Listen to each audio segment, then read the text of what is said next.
So hey guys, it's Zyant again, and we're back on the battlefield.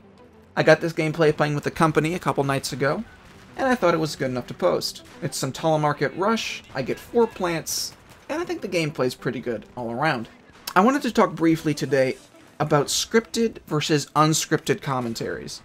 And now that I think about it, I probably should have scripted this one because I've tried to do this a few times.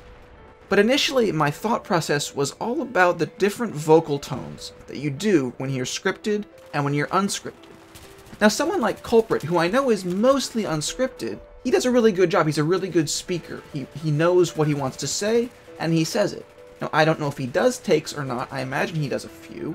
But when you're unscripted, you want to do takes, and I certainly do.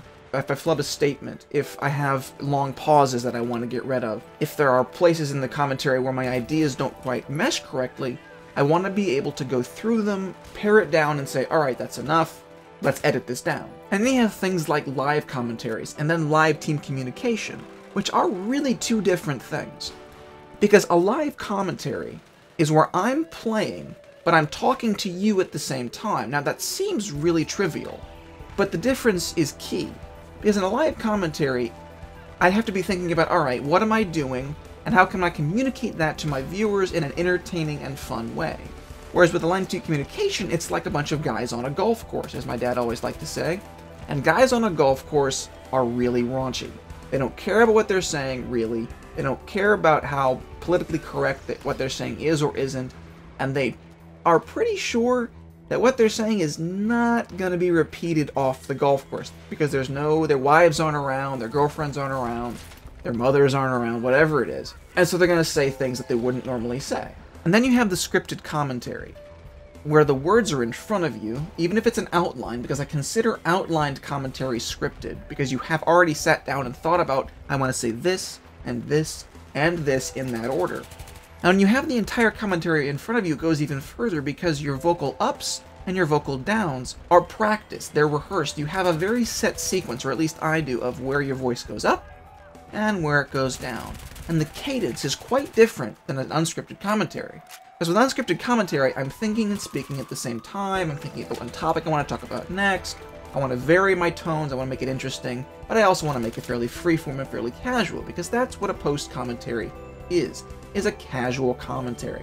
Normally you're sitting back in your PJs and your shoes are off, maybe your feet are against the wall, and you're just having a good time with your viewers. With a scripted commentary, you should have in front of you something of real worth, I think at least, because if you're going to sit down and take the time to really get your commentary right, you should have something worthwhile on the screen. And that's why I was really fascinated by XboxAhoy's newest video on his second channel, Ahoy Xbox. It was called Right First Time. And it was essentially his old outtakes from Modern Warfare 2. And he made a lot of mistakes. And we don't think of XboxAhoy as making mistakes. It's not something we see him doing. And here is 8 minutes or so of gameplay and him messing up. And this is just maybe 4 or 5 clips from 4 or 5 of his videos. He has a lot of times where he gets frustrated, where he doesn't talk correctly, where he gets the words out wrong, where he gets a wrong syllable someplace. He might say round grower or something like that. You know, something that is very wrong and he has to stop and cut right there.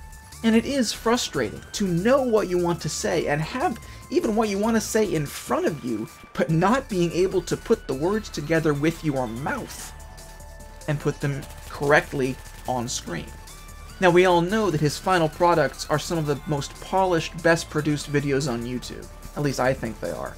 But we have this creative process that we never get to see, really. We've seen some of his tricks of the trade, but now we've seen the B-roll. The part of his production that he doesn't show because it's not what his channel does. His channel is all about crisp, clean production of really high quality, the best render settings you can think of. Overlays, layers, colors, graphics, VFX when he can get them in. All of these things are really important to him. And he doesn't, at least he didn't in those days, want us to see the bugs. He didn't want us to see all the warts in what he did. But it was fascinating and eye-opening and relieving at its core to me, because I mean, here is a commentary icon, at least for me, because he's so crisp, he's so smooth, he knows exactly how he's supposed to talk. And here's me, who, in real life, now, I can talk pretty well on here because I'm doing it in takes, but in real life, I can't talk for beans. I can write pretty well as an English major, but I can't talk very well. And so I do YouTube as a means to help me learn how to talk. And we have certainly seen XboxAhoy evolve as a commentary. He's added a lot more energy, he's become a lot more comfortable with the commentary scene, and I imagine that if you look back to my earliest videos, I probably have as well.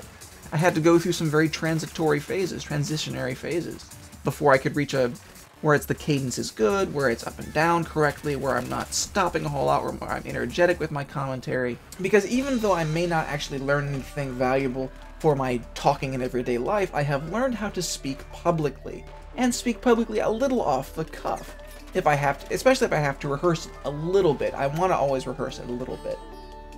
But I hope you guys enjoyed the video. I'll see you guys next time with a video about... I don't know yet. I'll surprise you.